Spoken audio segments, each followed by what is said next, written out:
wanted to do a little exercise here to show how to make this seemingly freeform element that has some pretty amazing properties to it, I think. Not my invention, but just something that most people don't think about doing in either Vasari or Revit. This shape has the quality that all of the surfaces that make up this whole thing, each one of these panels, if you go and you take that whole freeform surface and you break it up into panels, they're all actually planar quadrilaterals. That means that they have no deformation.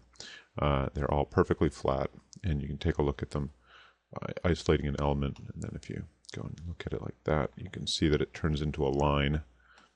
And there's a particular method to make these sorts of elements that's pretty easy.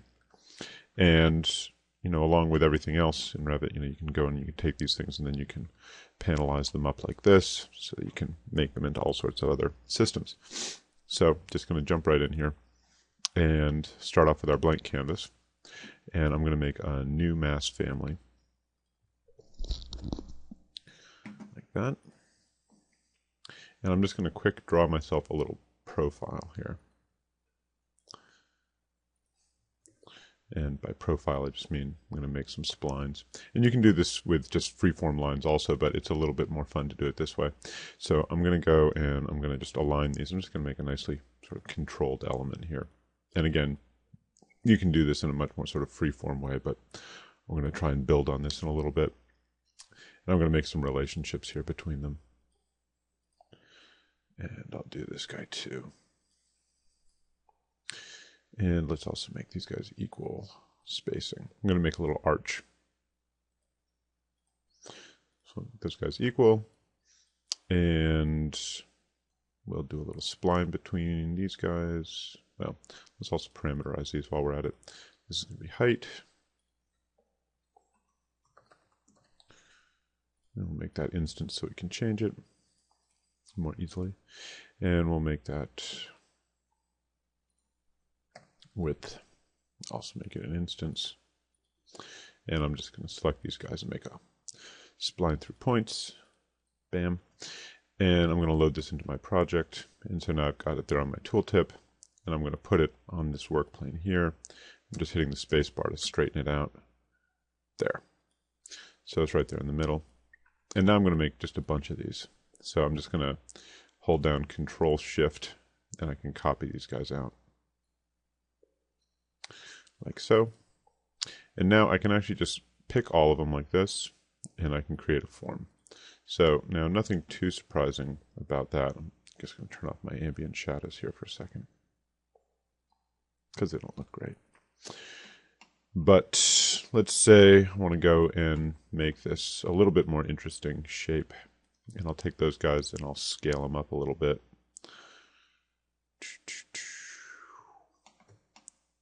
Oh, wait. You know what? I want to make these things actually have the same scale. So I'm going to relate my height to my width. Let's say let's get a nice proportional system. Square root of 2 times the width. It's usually, yeah, let's just do that. Bang, there we go. Load it into the project. Now I have something that has the same proportion and all pops into place there. Standard kind of Vasari Revit behavior. So now, of course, I can take this guy and I can scale it differently. I can say this is 80. And we start to get something a little wiggly. Let's make it real wiggly. Let's get these guys and we'll scale them down. Call that 60. Whoa. Really wiggly. 50.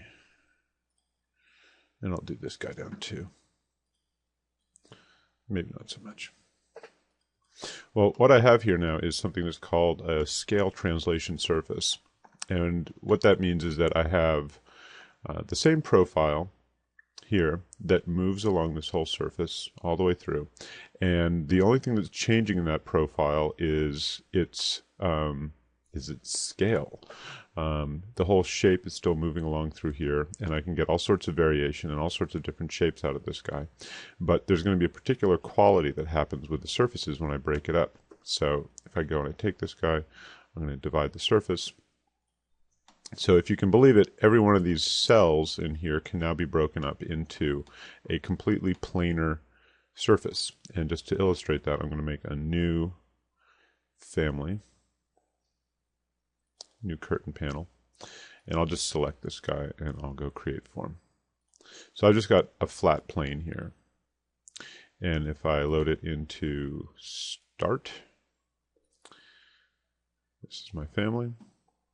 And I'm going to replace it with family 6, which I just made. And it'll just take a second. So now I've got all these panels all across this whole surface. If I select one, if I tab into it like that, I can isolate it. And now if I look at it like this, I can inspect and see that it is in fact dead flat, which is fun and is kind of useful for things like building things, because it's much cheaper to have things that are flat. And let's see, I'm going to reset that. And that's all there is really to making a scale translation surface. The nice thing, of course, then about having it as a loaded profile, and I was going to say that I was going to tell you why I was going to do this as a loaded profile, because then I can go in and I can mess with this guy. And, I can say, well, you know what, I just made that as a surface, but wouldn't it be nicer if I made it as a solid? That is, I'm going to sweep a whole sort of complete profile. And I also want to change what my proportional system is. Rather than having it so peaky, I want to just make it a slightly different proportional system. I can load it back in to that start, and then I'll wait while it percolates through the whole system again. And it's got some thinking to do. It's got to change all these panels and whatnot. So there it is. So now I have a solid, which I can now bring into my project environment, and I can do things like I can do floor areas, and I can check out what the volume of the thing is. The other thing that I can do with these guys is they don't actually all have to be in a row either, to keep that sort of planarity. I can take this guy and I can drag it out of plane, and of course it'll need to think about that for a second while it percolates through the whole rest of the system. It needs to think about it a little bit, but it's not too bad. There we go. And we're still going to have that same quality for all of these things, even though this is this bizarro wiggly worm of a thing. It's got quite the rational set of panels here. So if I isolate that guy again, I can go and inspect it and see that still this thing is dead flat, like so. Anyway, that's all for now. I'm going to do some more things like this on these sorts of panels because I've been having a lot of fun with them lately. Anyway, scale translation surface. Ask for it at your local parametric model purveyor. Thanks.